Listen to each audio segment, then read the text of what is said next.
안녕하세요. 성공예감 이대호입니다.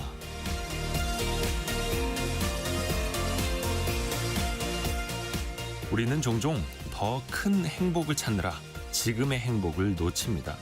새 차, 더 넓은 집, 더 높은 자리. 그런 것들을 손에 넣으면 만족할 줄 알았는데 막상 그 순간이 오면 그 만족감은 그리 오래가질 않죠. 소크라테스는 이렇게 말했는데요. 지금 가진 것에 만족하지 못하는 사람은 가지고 싶은 걸 가져도 만족하지 못할 것이다. 만족은 소유의 차이가 아니라 마음의 차이일 겁니다. 우리는 너무 자주 부족함을 헤아리지만 사실 우리의 삶은 이미 충분함으로 가득 차 있을지 모릅니다. 성공예감 이대호입니다. 시작합니다.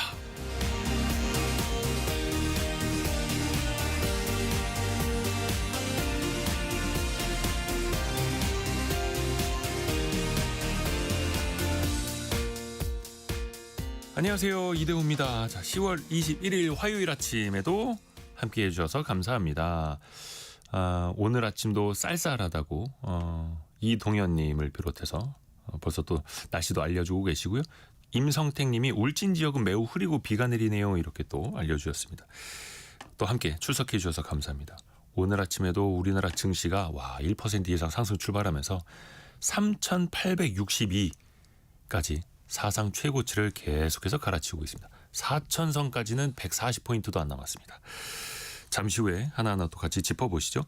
오늘 화요일이죠. 원탁의 기자들 KBS 기자들과 함께 토론도 해보시는 날인데요. 15 부동산 대책의 여진이 이어지고 있습니다. 국토부 차관이 돈 모아서 집 사시면 된다 이런 이야기를 했는데 여러분은 어떻게 받아들이고 계십니까? 또 반대로 일부 서울 지역 내 고가 단지는 아파트가 아니라 오피스텔이라고 해서 30억짜리가 규제에서도 빠진 것도 있고요. 혼란스러운 상황입니다. 자, 그리고 캄보디아에서 한국인 대상 범죄가 기승인데 그 배우로 지목된 프린스 그룹이요. 우리나라 은행 그 현지 지점에 900억 원 이상의 돈을 또 맡기고 있었다고 하네요. 이 검은 돈의 실체까지도 같이 한번 따져보시죠. 오늘의 경제상식 퀴즈 지금 나갑니다. 0421님 퀴즈 대기 중입니다. 빨리 내달라고요. 예, 지금 나갑니다. 정부가 서울 전역 또 경기도 일부 지역까지 규제 지역으로 묶었죠. 해서 이 비율이 이 지역엔 40%로 낮아진 곳이 늘었습니다. 집값 대비 얼마까지 대출을 받을 수 있느냐를 나타내는 비율이죠. DTI, DSR이 소득 대비 부채 상환 비율을 말하는 것이라면 이것은요. 집값 대비 그 담보 비율 대비를 말하는 겁니다. 주택 담보 인정 비율이라고 우리가 풀어서 쓰는데요. 힌트를 좀 드려야 되나요? 예, loan to value ratio라고 합니다. 주택 담보 인정 비율 그것을 알파벳 세자로 이렇게 부르는데요. 그 세자를 영어 약자로 보내주시면 됩니다. 짧은 문자 50원, 긴 문자 100원이 드는 샵 9730 문자 메시지 그리고 비용이 들지 않은 KBS 콩이 열려 있고요. 계속해서 커피 쿠폰도 많이 보내드리고 있습니다. 제가 다 읽어드리지 못하더라도 추첨을 통해서도 보내드리고 있고요. KBS 콩과 유튜브는 언제든지 열려 있습니다. 성공예감 이대호입니다. 자주 검색하시면 성공이 가까워집니다.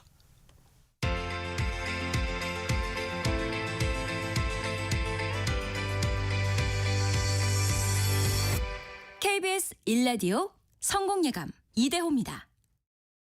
오늘의 경제뉴스 참 좋은 경제연구소 이인철 소장과 함께합니다. 안녕하세요. 네, 안녕하세요. 증시부터 안 짚어볼 수가 없네요. 그렇습니다. 뉴욕 증시가 3대 지수 모두 올랐습니다. 최고치에 근접하고 있는데요. 네. 다우지수가 1.12% 상승을 했고요. 나스닥이 1.37%, 대형주주의 S&P 500 지수도 1.07%가 상승을 했습니다. 이른바 이제 트리플 호재인데요. 네. 미국 연방정부의 셧다운이 이제 이번 주 내 종료될 것이다라고 이제 백악관이 밝히고 있습니다. 투자 심리가 개선됐죠. 트럼프 대중 관세 낮출 수 있다라는 발언을 냈고요. 여기에다가 애플이 애플했다. 아이폰 신제품 판매가 미국과 중국에서 잘 팔리고 있습니다. 주가가 오늘 하루만 4% 가까이 올라서 사상 최고가를 갈아치웠습니다. 사실 미 증시가 이번 주부터 이제 기술주 어닝 시즌이 본격화될 텐데 지금까지 S&P 500대 기업 가운데 쉬운 8개 기업이 실적을 발표했는데 76% 이상이 시장 예상치를 웃돌고 있습니다. 이번 주부터 넷플릭스, 코카콜라, 테슬라, 인텔 등의 실적 공개가 이어질 것으로 보이고 그리고 이제 그동안 이제 셧다운 때문에 지표 발표가 좀 지연됐었는데 9월 소비자 물가 지표 당초 이제 15일 공개 예정이던 CPI가 오는 24일 발표될 것으로 보입니다. 네. 다음 주죠. 이제 28, 29일에 열리는 FMC 회의에서 한 단계 25베이시스 포인트 금리 인하 가능성 거의 뭐 99% 가까이 이제 반영을 하고 있기 때문에 뭐 CPI 발표가 그렇게 큰 충격을 주긴 좀 어려워 보이고요. 국제유가는 공급 과잉 우려로 떨어졌습니다. 11월 인도분 서부 텍사스산 중진류는 배럴당 57달러대, 런던 선물거래소 12월분 브렌트유는 배럴당 61달러. 에브리싱 랠리입니다. 뉴욕 네. 시장에서 국제 금값, 은값, 천연가스, 구리 가격 모두 다 올랐습니다. 12월 인도분 국제 금 가격은 트라이 온수당 4,388달러까지 치솟았고요. 코스피도 파죽지세입니다. 지금 어제 사실은 3,700선 돌파 이후 이틀 만에 사상 처음으로 3,800선 돌파했는데 지금 55포인트 추가로 뛰고 있습니다. 네. 3,870선. 앵커하고 우스갯내리로 이러다가 이달 내로 4천 가는 거 아니냐라는 얘기할 정도로 지금 분위기가 좋은데요. 진짜 얼마 안 남았어요? 맞습니다. 코스닥도 이제 3.4포인트 올라서 879인데 다만 아쉬운 건 네. 코스닥 전고점을 찾아봤더니 2000년 IT 버블 당시에 2,800선이더라고요. 맞습니다. 2,834가 그래서 지금 아직 3분의 1도 못 왔어요. 그 3분의 1뿐만 아니라 코스닥의 기준점이 1996년이거든요. 그게 1000이거든요. 근데 지금 2025년에 살고 있는데 1996년만큼도 안 되는 지수. 맞습니다. 코스피로 또 쏠려가고 있고요. 맞습니다. 삼성전자 갖고 계신 분 좋겠습니다. 지금 99,300원, 400원대고요. SK하이닉스는 뭐 50만 원 넘었다가 지금 49만 9천 원대에서 움직이고 있습니다. 배 아프신 거 아니시죠? 아니요. 저 떡은 저포들이 심포들일 거라고 생각하고 있어요. 삼성전자가 말씀하신 것처럼 99,400원에서 거의 10만 원. 10만 전자 눈앞에 두고 있고요. 하이닉스도 50만 원에 근접하고 있는데 따져보니까요. 삼성전자 현재 시가총액이 한 588조 원, 하이닉스가 360조 원, 삼성전자 우선주가 한 64조 원 되거든요. 이 셋만 합쳐서 이제 1,000조 원이 됩니다. 그러니까 근데 정말 안타까운 게 뭐 삼성전자 그리고 뭐 SK하이닉스, 뭐 한전 뭐 이런 일부 종목 그리고 증권주 워낙 뭐 핫하니까 이런 종목 제외하고 좀 부진했던 종목들 많이 가주면 개인들이 많이 갖고 있던 코스닥에 있는 뭐 2차 전지 뭐 이런 것 최근에 좀 올랐죠. 최근에 좀 올랐는데도 불구하고 너무 많이 떨어져가지고 본전이 지금 회복이 좀 안 되고 있는 상황입니다. 근데 참 이제 투자 시장이라는 게 또 쏠림의 역사이기도 하고요. 국제 금값도 지금 장난 아닙니까? 진짜 그 장난 아닌데 그 사상 최고치 계속 이어가고 있고 그러다 보니까 국정감사에서 한국은행이 금 보유량 왜 안 늘렸느냐 이런 이야기 또 나오더라고요. 맞습니다. 늘 금값 오르면 한은이 질책을 받고 있는데요. 금값이 연일 사상 최고치를 경신하자 어제 국정감사에서 왜 한국은행이 10여 년 넘게 금 보유량이 그대로인가 질책을 받고 있습니다. 이창용 총재는 이에 대해서 뭐라고 얘기하고 있느냐. 외환 보유액이 줄어드는 상황에서 금 매입하기가 쉽지 않다라는 겁니다. 최근 3년 동안 사실 환율이 좀 많이 불안했기 때문에 외환시장 개입으로 외환 보유액이 줄어든 상황에서 적극적으로 포트폴리오, 자산 재배분이 좀 부담스럽다라는 의미인데요. 네. 그러면서 금 가격이라는 게 달러의 신뢰도와 연동되기 때문에 신중한 접근이 좀 필요하고 또 외환 보유액이 다시 늘어날 경우에 대비해서 자산 구성 전략은 재검토할 수도 있다라면서 여지를 남겼는데요. 지금 한국은행의 금 보유량은 2013년 20톤 사고 지금 104.4톤 갖고 있거든요. 네. 외환 보유액 가운데 금 비중이 약 1.3%입니다. 근데 미국이 우리 100톤 갖고 있는데 미국이 8,100톤 갖고 있어요. 독일, 이탈리아 주요 선진국들이 굉장히 높게 갖고 있는데 선진국 평균 금 보유 비중이 외환 보유계의 10에서 20% 수준이다 보니까 이게 한국이 상대적으로 이제 현금성 자산에 너무 집중돼 있는 게 아니냐라는 이제 지적이 나오고 있습니다. 한 10년 조금 더 됐을 텐데요. 제 기억에는 한국은행 김중수 총재 당시에 금 그때 조금 더 샀던 걸로 기억하는데 그 당시 그때만 엄청 욕 먹었어요. 네, 질타가 많았죠. 왜 이렇게 비싼 값에 사냐고 막. 사자마자 떨어졌어요. 그 사자마자 몇 개월 계속 떨어지니까 그때 기사를 찾아보시면 왜 하필이면 고점에 잡느냐. 근데 뭐 단기 시세 차익 노리려고 사는 것도 아닌데. 사실 한 평의 저기랑 짧게 봤던 똑같아요. 거죠. 예. 네. 한 평의 그 황금 저기랑 똑같습니다. 예. 그리고 또 그 황금 국감장에서 한국은행 총재가 또 이야기한 게 또 여러 가지가 의미가 또 있을 텐데요. 우리나라 국가 채무의 증가 속도도 한은 총재가 또 우려했죠. 맞습니다. 지금 어제 국정감사에서 이제 이창용 총재가 원화가 사실은 이제 국제 통화가 아니기 때문에 기축 통화가 아니기 때문에 국가 채무 비율은 선진국보다 낮아야 한다라고 강조를 하는 겁니다. 지금 IMF가 제시하고 있는 적정 국가 채무 비율은 GDP 대비 한 80에서 90% 수준인 걸 감안하게 되면 네. 우리는 그보다는 보수적으로 접근할 필요가 있다라는 입장을 재차 밝힌 건데요. 현재 우리나라의 국가 채무 비율은 GDP 대비 한 49.8%한 50% 언저리거든요. 근데 연 평균 4%씩 늘어날 것으로 보여서 한 2029년이면 60%에 이를 것으로 예상이 됩니다. 중장기적으로 이 채무 증가율 3% 이하로 낮춰야 한다라고 이제 제언을 하고 있는데요. 네. 사실은 이제 이런 재정 건전성이 흔들릴 경우에는 국가 신용 등급뿐 아니라 외국인 투자에도 영향을 줄 수 있습니다. 속도 조절이 필요하다라는 얘기인데 문제는 지금 재정 준칙이 도입이 되지 않았어요. 재정 준칙이라는 게 정부의 씀씀이 재정 지출과 부채를 일정 기준에 따라 제한하는 법적 제도적 장치인데 OECD 38개 회원국 가운데 재정 준칙 도입하지 않은 국가는 한국이 유일합니다. IMF는 아마 5년 뒤면 우리나라의 국가 채무 비율은 GDP 대비 64% 넘어서서 선진국이 분류하고 있는 11개 비기축 통화 가운데 싱가포르, 이스라엘에 이어서 세 번째로 부채 규모가 크다라고 지금 얘기를 하고 있는 상황인데요. 아마 이제 정부, 기획재정부는 2020년부터 재정준칙 도입을 추진했습니다만 여야 간 의견과 이제 정치적 논란 때문에 법 제화가 좀 지연되고 있는 상황입니다. 재정 준칙, 재정 건전성 잘 지켜야겠습니다만 사실 또 써야 할 돈들이 또 늘어나기도 해요. 또 정부가요. 월 소득이 80만 원이 안 되면 국민연금의 보험료 일부를 또 지원한다는 얘기도 있네요. 맞습니다. 정부가 이제 국민연금 사각지대 해소에 적극적으로 나서겠다라는 얘기인데요. 내년부터입니다. 월소득 80만 원 미만의 저소득 지역 가입자에게 국민연금 보험료의 절반을 직접 지원하겠다라는 겁니다. 기존에는 소득이 끊겼다가 보험료 납부를 재개해야만 지원받을 수 있었지만 내년부터는 납부 재개 없이도 일정 기준을 충족하게 되면 자동으로 지원받을 수 있도록 제도가 보완됩니다. 이는 이제 국민연금 개혁의 후속 조치인데요. 소득이 없거나 적어서 보험료를 못 내는 이들까지 이제 포용하겠다라는 취지여서 네.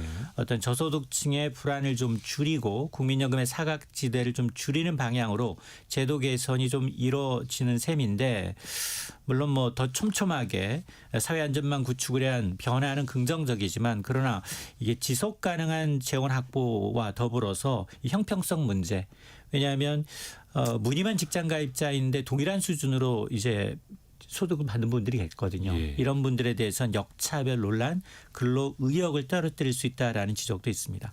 그리고 간단하게 그 아파트 하자 문제 끊이질 않지 않습니까?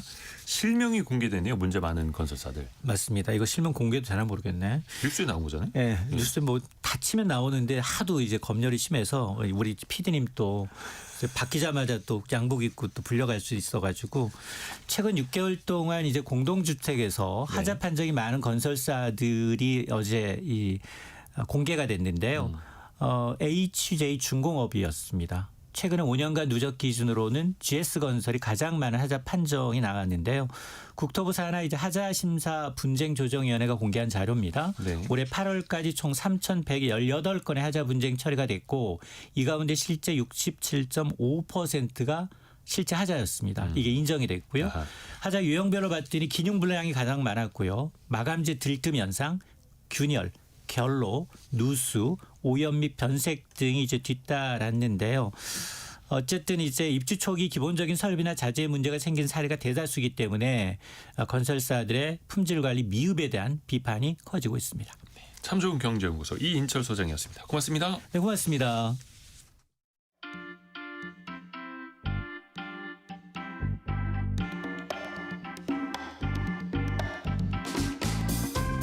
지금 여러분께서는 KBS 일라디오 성공예감 2대호입니다를 듣고 계십니다. 프로그램에 참여하신 청취자 여러분께는 추첨을 통해 아름다운 식탁 창조 주비푸드에서 뿌리 담은 리얼 생와사비를, 쉽고 빠른 판촉물 제작 시너지 기프트에서 고속 충전 마우스패드를, 그리고 성공예감에서 준비한 커피 쿠폰을 보내드립니다. 당첨자는 성공예감 2대호입니다 홈페이지에서 확인하세요.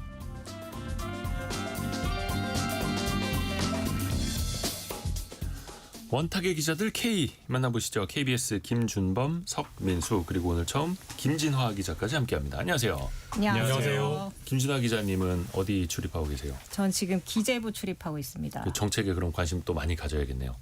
출입하면서 관심을 어쩔 수 없이 가지게 됐습니다.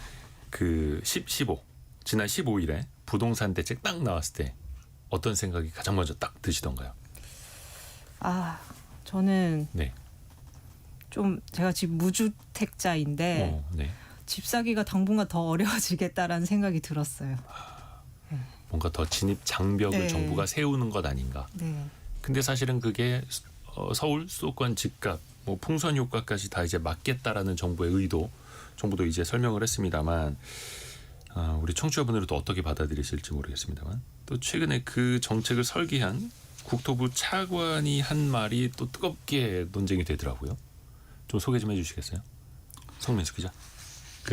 이제 이상경 국토부 1차관이죠.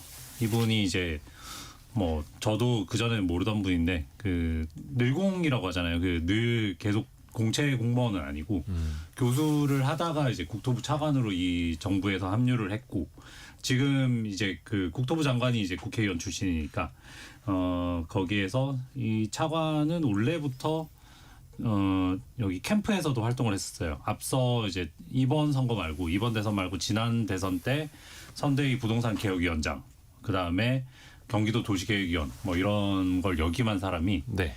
유튜브 채널에 나와서 이제 뭐 돈 모아서 집 사면 된다. 이게 부동산이 지금 우상향할 거라는 믿음이 있어서 그런 거다. 근데 지금 그냥 열심히 돈을 모아서 이번 대책이 효과를 발휘한 다음에 집값이 떨어지고 난 다음에 사면 되지 않냐. 뭐 이런 얘기를 하고 집값 안정되면 그때 사면 된다. 그때까지 돈을 모아놓고 사면 된다. 이런 취지. 뭐 틀린 말은 아닙니다만 감정하고는 조금 또 맞질 않죠. 국민 감정과는. 근데 네. 이제 말씀하세요. 네. 근데 이분이 자단 내역을 이제 신고를 했어요. 지난 9월에. 네, 고위공직자. 관보에 다 나왔는데 보니까 이제 부동산 전체 자산이 뭐 65억 원인가 이 중에서 부동산 자산이 이제 전체적으로 한 40억 정도 되고 그다음에 그 중에서 배우자가 갖고 있는 판교의 아파트가 33억 5천만 원으로 신고가 돼 있는데 네. 이게 또 전세 보증금이 한 14억 8천만 원 정도 있는 갭 투자. 근데 또 이번에 이제 대책 내용이 뭐 지난주에도 한번 정리를 했지만 갭 투자를 원천 봉쇄하는 거잖아요. 근데 이번 대책 이후에 이 집이 제가 찾아보니까 33억 5천만 원으로 신고를 하셨는데 네. 대책 이후에 지금 매물은 42억에 올라와 있어요.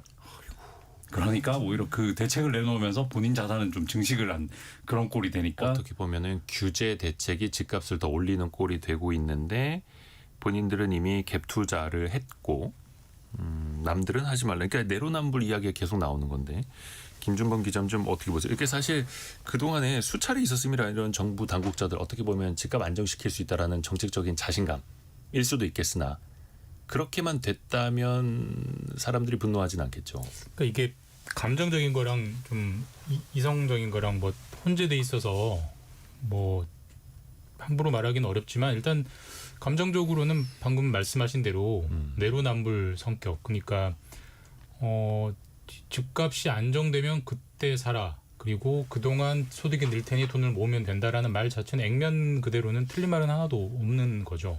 집값이 안정되면, 그러니까 우리 정부가 집값을 안정시켜 보겠다는 정책 목표고, 그 기간 동안 소득을 열심히 모아서 빚을 덜 내고 사면 된다라는 말은 뭐 틀린 말이 하나도 없는데, 방금 상민규 기자 말처럼 본인은 이제 정작 그런 걸 가지고 있으니 뭐 그렇다고 그게 뭐 부정한 방법으로 취득했다 이런 뜻은 아니고, 그건 저희가 알 도리는 없고요. 아직 조사를 안 해봤으니까. 네. 어쨌든 감정적으로는 당연히 자극되는 측면이 있는데 매우 기시감이 강한 논란입니다. 예전에 뭐 민주당 쪽에서는 김현미 장관이라든지 김진애 의원, 국민의힘 쪽에서는 뭐 이해운 의원이라든지 윤희숙 의원 다 비슷해요. 그러니까 근데 이게 왜 이런 기시감이 강한 논란이 반복될 수밖에 없냐면은 기본적으로 정책을 설계하는 사람들은 50대 이상의 기득권자 혹은 성공한 분들이 설계를 하는 거니까 그런 분들은 당연히 좋은 집에 살 확률이 높죠. 그러니까 당연히 내로남불 논란이 이쪽이든 저쪽이든 들이대면 거의 다 걸릴 수밖에 없어요. 그러니까 그렇기 때문에 저는 굳이 이런 얘기를 왜 하나. 그러니까 그냥 가만히 있으면 되는데, 그러니까 조금 나쁘게 얘기하자면 입방정이거든요, 이런 거. 네. 아니 그러면 그러니까 이게 아까 제가 말씀드린 네. 이번에 차관이든 뭐 김현미 의원이건 김진애 의원이건 이해운 의원이건 윤희숙 의원이 공통점은 뭐냐면 여야를 따서 네네. 대부분 늘공이 아닌 어공입니다. 어공. 어쩌다 그러니까 직업 관료가 아니에요. 직업 관료들이 이런 말 자체를 안 해요. 그 이유는 부동산 문제는 매우 민감하기 때문에 괜히 말을 거들어 봐야 쓸데없는 오럴 리스크만 생긴다라는 걸 알기 때문에 말을 안 하는 건데, 그냥 말 안 하고 정책을 추진하면 되는 건데 괜히 이제 홍보한다는 차원에서 이런저런 얘기를 하다가 쓸데없는 비용을 치른다라는 생각이 드는 거죠. 네. 요거를 이제 그 정책을 취재하면서도 현재 그 무주택자인 김준하 기자한테 좀 여쭤보려고. 왜냐하면 국토부 차관이 한 말, 집값이 안정되면 그 사이에 돈을 모았다가 사면 된다. 네. 공감을 하세요? 그러니까 이게 취재 기자를 떠나서 개인적으로 네. 그 방금 말씀하신 김현미 전 국토부 장관이 예전에 했던 말. 2020년 당시에 30대들에게 예. 지금 영끌하지 말고 좀 더 기다려봐라. 네네네. 분양 청약해라. 도움 된다. 이제 우리가 많이 공급할 테니까 그런 얘기 했었거든요. 네. 그래서 그때 되게 분노를 많이 샀는데 당시에는 제가 30대였습니다. 그리고 저도 청약을 끊임없이 계속 도전했습니다. 그게 쉽지 않죠. 하지만 당연히 안 되고 있습니다. 그 30대, 40대까지만 해도 점수가 서울 시내 청약에 당첨될 수 있는 수준의 점수에 도달할 수가 없어요. 네. 저는 아이까지 2명 있는데도 그 점수가 도저히 안 되더라고요. 오. 저는 이미 상실감을 많이 느낀 세대여서 그러니까 이게 그 현재 소득이 있고 자산이 없는 사람들은 이 돈을 빌려서 금융을 이용해서라도 이제 미래 소득을 자산화 시킬 수 있어야 되잖아요. 그래서 이제 내가 자산이 생겨야 되는데 그게 차단되고 있다는 생각이 그 40대 이하 또는 30대 이하에 확산이 되고, 이게 그러니까 또 감정에 더 불을 지피는 것 같거든요. 그러니까 이제 자산 있는 사람들은 계속 자산을 불려나가고, 이번에도 그 국토부 차관이 또 그런 얘기도 했거든요. 뭐 현금 있는 사람들은 우리의 규제 대상이 아니다. 뭐 이런 식으로 이제 얘기를 하니까, 예.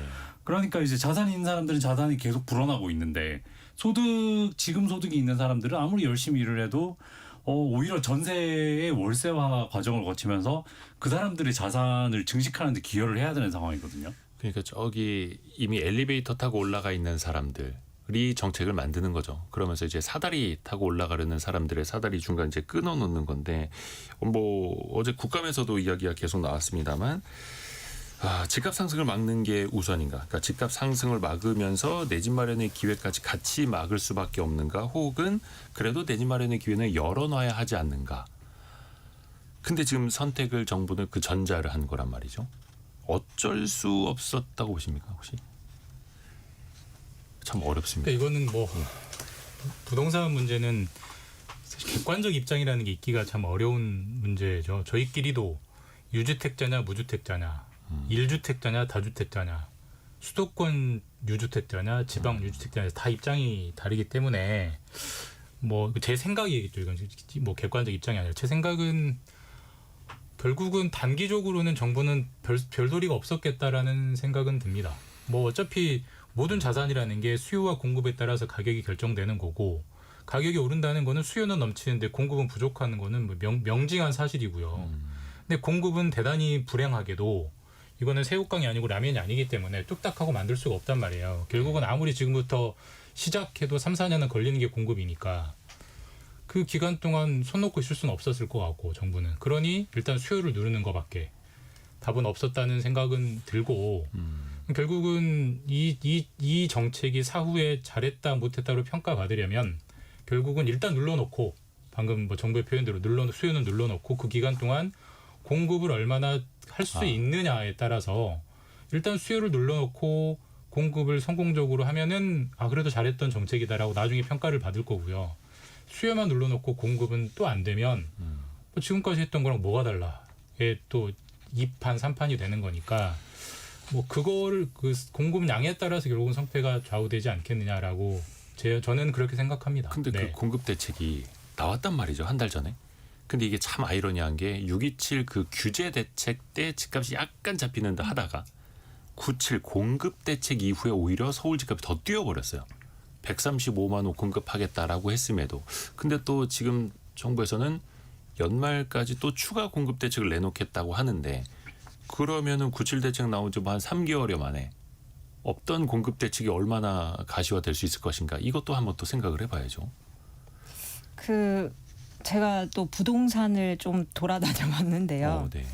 그 6.27 대책이 나오고 나서 이후에 공급 대책이 나왔는데 실망감을 주니까 그 시장에서는 부동산 시장에서는 그것 봐라 지금 빨리 사야 된다. 정부가 추가로 더 대출 조일 거다. 더 강력한 대책이 나올 거다. 그 전에 빨리 사야 된다. 엄청나게 조장을 하더라고요. 그러면서 이 집값이 많이 뛴 것 같아요. 근데 이게 참 악순환이죠. 그러니까 뭐 예를 들어서 수요를 조금 조여놓은 사이에 공급을 확 늘리면 진정될 것 같은데 135만 호라는 숫자를 보여주긴 했으나 착공 기준이고 이게 언제 될지는 모른다라는 걸 이미 사람들은 학습 효과를 통해서도 알고 있고 그러다 보니까 지금 아니면 안 되겠네. 그러다 보니까 또 아예 그 옥죄게 되고 서울 전역뿐만 아니라 경기도 일부 지역까지 토지거래 허가구역을 묶어버리는 초 강수가 나와버리고 그러면 또 현금 부자들이 또 집값은 올릴 수밖에 없을 테고 이 악순환을 어디선가 좀 끊어야 되지 않겠습니까?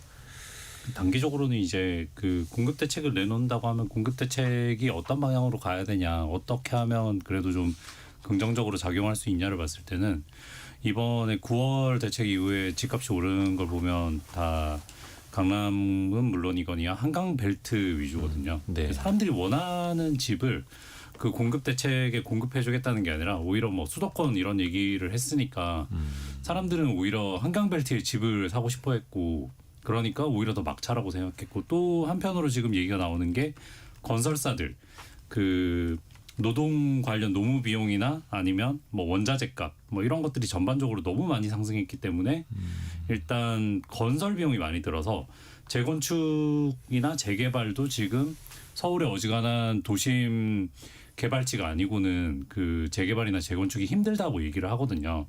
뭐 이런 상황들을 봤을 때 이런 지역들의 뭐 용적률을 낮춰준다든지 뭐 재건축 그 개발 이익 환수제 같은 거를 좀 푼다든지 뭐 이런 식으로 수요를 늘리지 않는 이상은 뭐 수도권 전체 합쳐서 뭐 외곽의 3기 신도시 확장해서 뭐 얼마 만들겠다 이런 식의 접근으로는 오히려 더 또 불을 지필 수 있다.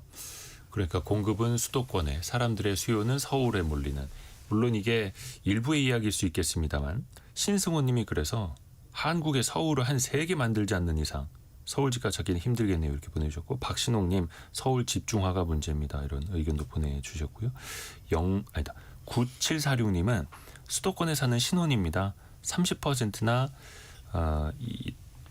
오늘의 경제상식 퀴즈 정답인데 말씀드릴 뻔했습니다. 이 비율이 30%포인트나 더 낮아지면서 앞으로 내 집 마련은 대체 언제 할 수 있을까요? 이런 이야기도 보내주셨고 근데 이게 또 하나 좀 어처구니 없는 일이 타워팰리스라든지 시그니엘이라든지 이런 데는 또 오히려 규제를 안 받는다면서요? 네. 거기는 이제 토지거래 허가 구역으로 묶이지 않죠. 그러니까 이게 참 상식적으로는 납득은 잘 안 되는 측면이 있는데 토지거래 허가 구역이라는 게 기본적으로 이름이 좀 이상하지 않습니까? 아파트를 사는데 토지거래 허가구역, 주택거래 허가구역이 아니라 아하. 토지거래 허가구역. 그러니까 이게 네. 약간 닭 잡는데 소 잡는 칼 쓰고 소 잡는데 닭 잡는 칼 쓰는 격인데 토지거래 허가구역이라는 제도는 찾아보니까 1978년에 생겼고요. 박정희 정권 시절에 그때 땅 투기, 그때 강남을 개발한다고 하니까 그 뭐 사람들이 땅을 사는 게 너무 사회적 문제를 일으키니까 땅을 못 사게 하려고 토지거래 허가구역이라는 제도를 만들었거든요. 네. 근데 지금은 땅을 사는 게 문제가 아니라 주택을 사는 게 문제잖아요. 네. 근데 이제 주택이라는 게 아파트가 기본적으로 대지 지분이라는 걸 조금씩 가지고 있으니까 네. 결론적으로 토지를 묶으면 아파트 거래까지도 부가적으로 묶이는 부수적인 효과는 생기니까 이 제도를 옛날 걸 자꾸 갖다 쓰는 건데 방금 말씀하신 타워팰리스나 시그니엘은 오피스텔이에요.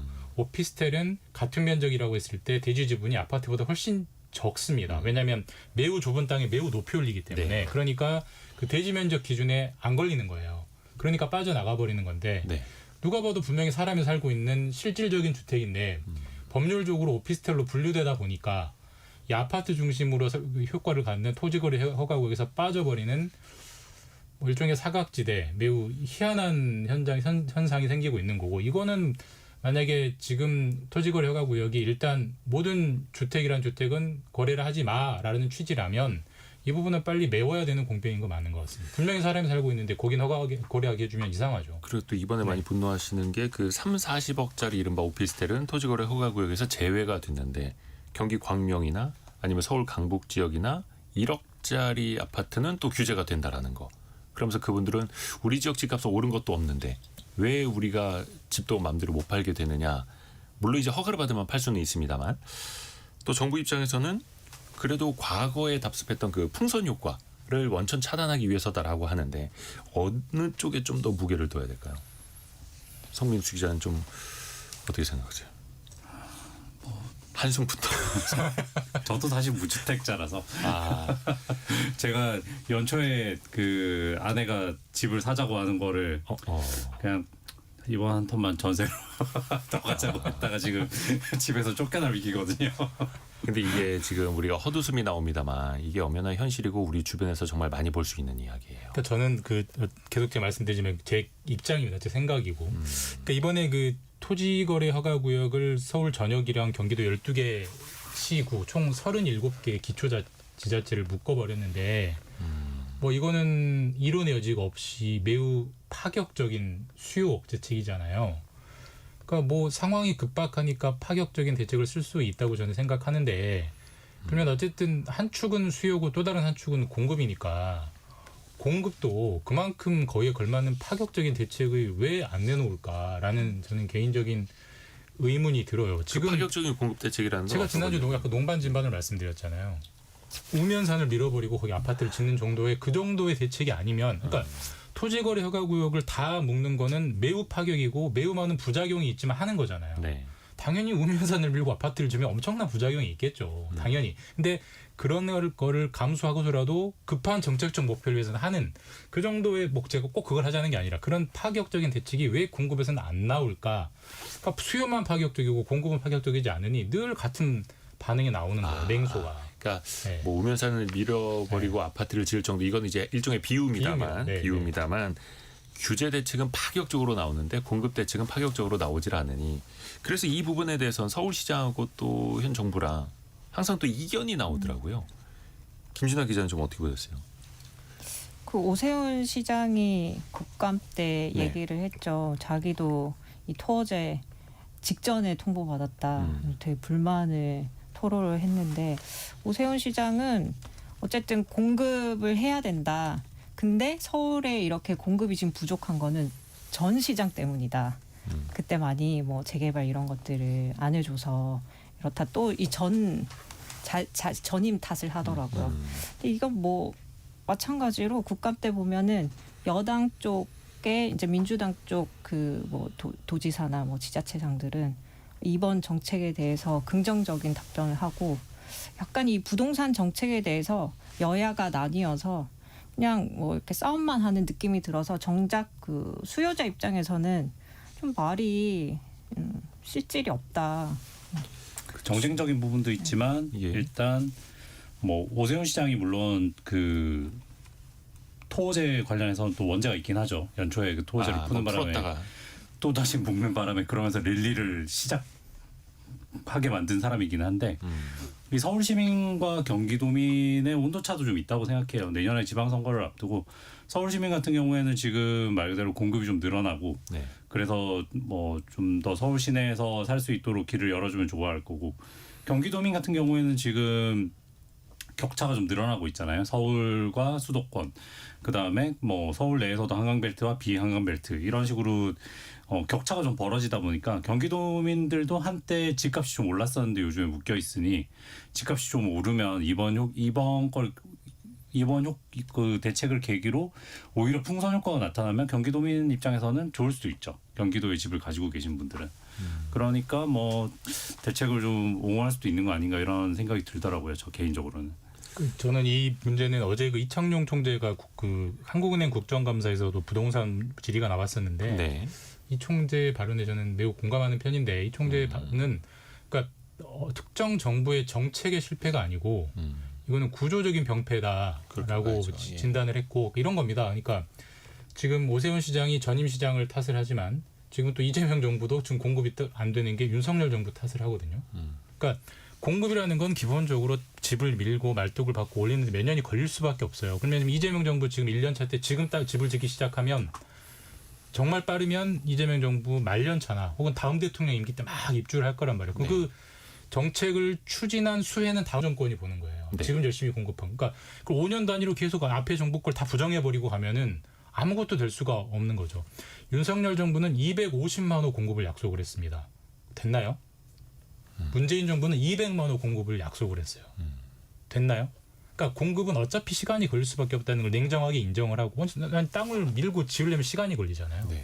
결국 그 부분만큼 서로 싸우지 말고 그냥 쭉 꾸준히 공급을 하면 이미 5년 전에 꾸준히 공급했으면 지금 공급이 늘어났겠죠. 더 거슬러 가면 박근혜 정부 때 신도시 택지지구를 해제해버렸어요. 이제는 우리나라에 아파트를 더 지을 필요가 없다라고 생각해서 그게 누적되면서 지금까지 나오는 거거든요. 결국은 이게 특정 정부가 잘했니 못했니 싸움으로 들어가면 아무 해법이 안 나오고 서로 그냥 아까 제가 뭐 초반에 뭐 입방정이라 말씀드렸지만 정말 듣기 싫은 입방정끼리만 왔다 갔다 하는 거예요. 네. 그러니까 또 서울 내에서도 공급을 또 늘리려면은 뭐 땅은 부족하니까 많은 분들도 또 지적을 해주고 계신데 신비숙님 공급할 땅이 없는데 어찌 정책을 만들 수 있나요? 이런 지적도 해주셨고 그래서 이제 재건축 재개발 활성화는 또 계속해서 속도감 있게 추진이 돼야 하는데 또 이번에 규제 지역으로 또 지정이 되면서 오히려 뭐 조합원 지위 양도라든지 이런 게 어려워져서 재건축 재개발이 또 더 지연되는 거 아니냐 이런 비판도 또 나오고 있고 근데 만약에 이번에도 집값이 안 잡히면 물론 이제 현금 부자들이 또 이제 집값이라는 게 어쩌다 하나 두 개 거래되는 게 그게 또 기준점이 돼버리니까 그 다음에 남은 카드는 또 보유세 이야기가 나오는데 물론 정부는 이걸 본격적으로 검토하는 건 아니라고는 합니다만 실제 이루어질 가능성, 필요성은 어떻게 봐야 할까요? 김진아 기자. 네. 기재부가 예. 이 세제를 담당하고 있기 때문에 제가 요 담당자들과 이제 통화를 좀 많이 해봤는데 정부 입장은 모든 가능성을 열어두고 검토를 하고 있다. 근데 대통령 공약은 세제는 건드리지 않겠다라고 처음에 했었는데 근데 조금 어쨌든 세제를 건드리지 않겠다는 얘기는 안 하고 있어요. 세제 합리화 방안을 검토하고 있다. 연구 용역도 맡기겠다. 뭐 보유세든 뭐 거래세든 여러 가지를 다 종합적으로 검토를 하겠다라는 입장이거든요. 근데 좀 이제 내부적으로는 정치권에서 워낙 지금 내년에 지방선거를 앞두고 있기 때문에 보유세를 절대 건드리지 못할 거다.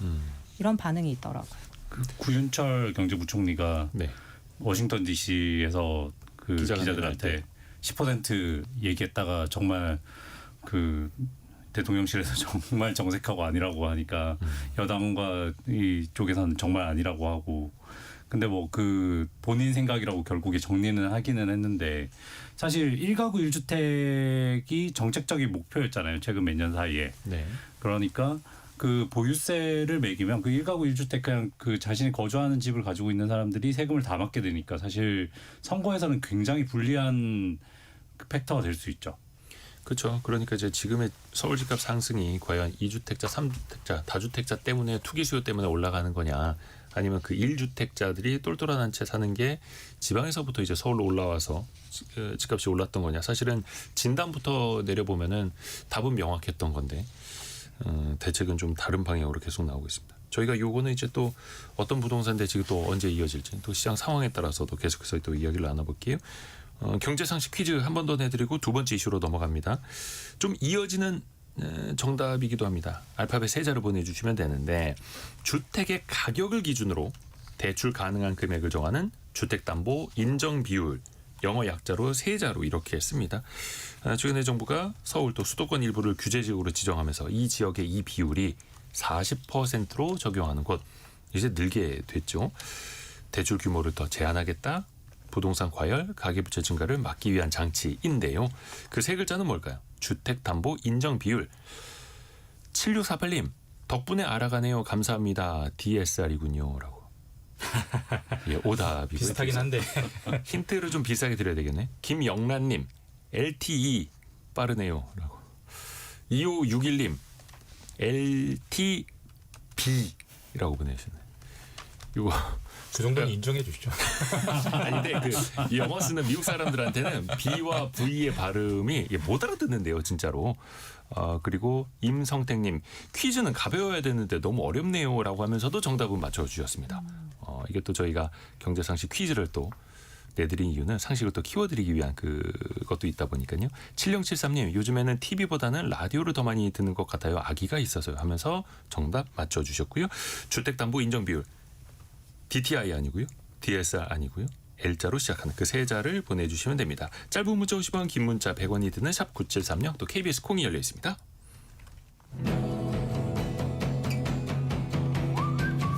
오늘의 움직임에 주목하고 세상의 흐름을 놓치지 않습니다. 여러분의 내일을 응원하며 성공의 열쇠를 함께 찾아갑니다. 성공예감 이대호입니다. 앙코르와트라고 하는 멋진 유적지가 있는 캄보디아 효도 관광지로도 유명했던 곳인데 한순간에 범죄 도시로 우리의 뇌리에 강하게 또 찍히게 됐습니다. 뭐 앞에서 나온 이야기들은 이제 청취자분들도 많이 알고 계실 테니까 자 이제 금융 이야기로 넘어가 보면 현재 그 프린스 그룹 여기서 은행도 갖고 있더라고요. 그리고 또 우리나라 현지 은행하고도 거래를 또 활발하게 하고 있더라고요. 이 돈은 어떻게 되는 겁니까? 규모도 꽤 크던데. 일단 뭐 객관적인 사실만 보면은 프린스 그룹이라는 건 그룹이어서 여러 가지 계열사가 있더라고요. 예. 프린스 뱅크라는 은행도 있고 말씀하셨듯이 부동산 개발사도 있고 그다음에 일종의 뭐 슈퍼마켓 같은 마트 소비자 그러니까 금융 부동산 그리고 소비자 서비스 쪽을 하는 일종의 신흥 캄보디아 그룹이고 은행이니까 네. 그 돈을 어딘가에 예치를 해놔야 되잖아요. 우리나라 국민은행도 미국 JP모건에 은행 예금을 합니다. 마찬가지로 이제 캄보디아 프린스 뱅크 입장에서 한국의 은행에도 남는 돈을 정기예금식으로 굴렸죠. 그게 뭐 현재 잔액이 남아 있는 걸 보니까 한 911억 원 정도. 지금까지는 뭐 우리나라 은행 입장에서 그 돈을 안 받아줄 이유가 없었죠. 왜냐하면 정상적인 은행이었기 때문에 은행으로 판단됐기 때문에 그 돈을 갖고 있고 다만 이제 우리 정부가 프린스 그룹을 만약에 제재 대상으로 지정을 하면 외교부가 지정을 하면 금융당국에 그 자동적으로 자산이 동결이 된다고 합니다. 자산이 동결이 되면 지금 국민은행 등등 5개 은행에 들어와 있는 프린스 뱅크의 정기 예금 예치의 912억 원은 말 그대로 동결, 이제 인출이 안 됩니다. 그렇게 묶어버릴 수 있는 게 현재 우리 정부가 프린스 그룹의 재산에 대해서 할 수 있는 최대한의 조치인 거는 맞습니다. 네. 근데 이건 아직 실행은 안 된 거죠? 아직 지정이 안 됐어요. 네. 그 상대적으로 이제 미국이나 영국 같은 경우는 굉장히 이제 공격적으로 제재에 들어가던데 우리는 글쎄요 좀 기다려 보겠습니다. 근데 사실 캄보디아가 물론 이제 이번 사례랑은 또 이어지지는 않습니다만 크고 작은 금융 사건이 또 펼쳐졌던 곳이고 또 우리나라 뭐 저축은행이라든지 여러 기업들 관련해서 또 이번에 국민 감정이 또 좀 안 좋아지다 보니까 공적 지원 사업 있지 않습니까? ODA라고 이걸 또 다시 들여다봐야 한다라는 이야기도 나옵니다. 그 캄보디아가 그래도 뭐 베트남과 태국 이런 동남아 국가에 비해서 그 지역에서 좀 개발이 덜 된 상태였고 우리 기업들이 진출해서 뭔가를 할 수 있는 여지가 많았고 그래서 이제 2011년에 이제 부산저축은행 사태가 터졌을 때 부산저축은행의 장부를 까보니까 그때 캄코시티라는 그 캄보디아 코리아 앞글자를 딴 그 현지의 신도시 개발 사업에 네. 우리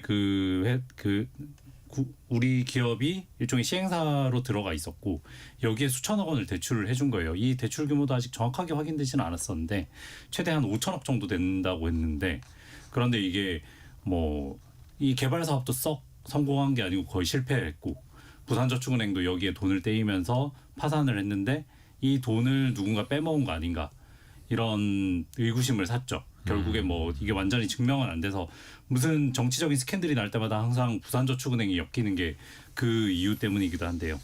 그러고 난 다음에도 라임 자산운용 예전에 그 환매 중단 사태 때 아하. 캄보디아 개발 사업에 또 1억 달러를 보냈는데 이 돈도 어디로 갔는지 그 확인할 수가 없더라. 용처를 확인할 수가 그 없더라. 전문 용어로 증발한다고 하죠. 네. 그럼 그러니- 누군가에게는 또 들어갔을 수 있고. 자금 세탁 등으로 사용된 거 아닌가 뭐 이런 의구심이 있는데 사실 이번에 이 대규모 범죄 조직과 결탁했다는 거는 코로나19 이후에 이제 중국 자본들이 들어가면서 벌어진 거기 때문에 그전 상황이랑은 좀 다르고요. 근데 이제 우리가 ODA 공적 개발 원조를 뭐 연간 4천억 정도로 우리가 제일 많이 하고 있는데 이것도 뭐 이번 사태와 또 다르게 현지에서 좀 비리 같은 게 있어가지고 그 조사를 하고 중단된 사업이 좀 있다고 해요. 그런데 이제 국민 감정적으로는 우리 예산으로 우리 국가의 돈으로 돈을 이렇게 보낸 나라에서 한국인을 대상으로 이렇게 범죄가 벌어지면 그렇죠. 우리는 받아들이기 좀 힘들다는 그런 감정이 있는 거죠. 사실 이 ODA 공적개발 원조라는 게 우리도 그런 지원을 받아서 성장한 나라다 보니까 이제 선진국이 됐으니 우리도 선진국으로서 그런 역할을 또 해주는 건데 그 돈이 어디로 가느냐 누구에게 가느냐 어떻게 쓰이느냐 이것도 철저하게 보기는 해야죠. 근데 저는 이번에 이거 보고 되게 놀랐는데 왜 국내 총생산 GDP 따지지 않습니까? 근데 캄보디아 GDP의 거의 30%가 피싱이나 뭐 스캠이나 불법적인 어떤 사기 범죄로 이루어지고 있다? 저 이거 보고 굉장히 놀랐거든요.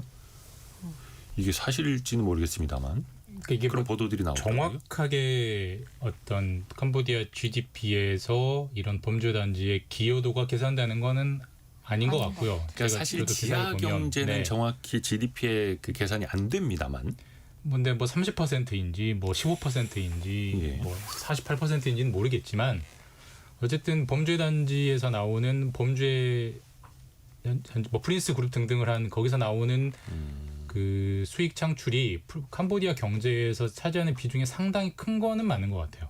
그 정확히 30%인지는 모르겠지만, 네. 그러니까 그게 이제 일단 두 가지 측면인데 캄보디아 경제가 그만큼 영세하기 때문에 기본적으로 파이 자체가 작기 때문에 특정 범죄 연계 그룹의 퍼센트가 큰 게 하나 있고 예. 두 번째는 이제 지금 전 이게 더 본질이라고 보는데 결국 지금 어떤 온라인 범죄가 뭐 그걸 발전이라고 해야 되나 이렇게 전개되는 양상이 결국 기존의 사기 범죄와 그다음에 이게 금융 그룹 그러니까 금융화된 기업과 연계되는 걸로 일종의 기업화되고 있거든요. 그리고 그 기업화되는 매우 많은 뭐라고 해야 될까 거기서 나오는 그 가담자들은 중국에서 결국 중국 이번에 프린스 그룹을 만든 천즈 회장도 중국에서 태어난 걸로 현재 알려져 있고요. 정확하게 뭐 정보는 안 나옵니다만 중국인데 기본적으로 중국은 아주 강하게 범죄를 단속하기 때문에 그 사람들이 상대적으로 범죄에 대한 단속이 허술한 동남아 쪽으로 나와서 거기에 근거지를 마련하고 그걸 기업화시키면서 각종 피싱 범죄를 일으키는 걸로 보여요. 그러다 보니까 그게 엄청 큰 기업이 돼버리는 거고 태자 그룹, 프린스 그룹이 될 정도로. 근데 거기에 캄보디아 경제가 워낙 영세하다 보니까 그 경제에서 차지하는 비중도 커지고 그러니까 확인은 안 되지만 프린스 그룹과 캄보디아 일부 지도층들이 뭐 유착돼 있다 뭐 이런 정경유착 의혹도 나오고 뭐 그런 상황인 것 같습니다. 그 배경을 성민수 기자. 제가 바둑도를 하나만 더 얹자면 2018년, 2019년 이때쯤에 중국 정부가 이제 범죄자들에 대한 사정을 굉장히 강화를 했어요. 그리고 이제 마카오 일대에서 카지노를 근거로 활동을 하던 그 범죄적 자본들이 이제 갈 곳이 없으니까 그 갈 곳을 찾은 게 이제 캄보디아고요. 그래서 그 캄보디아에 갑자기 관광도시 개발이 엄청 활발하게 일어나고 카지노가 많이 들어섰는데 근데 갑자기 코로나19 사태가 터지면서 여기가 다 비었죠.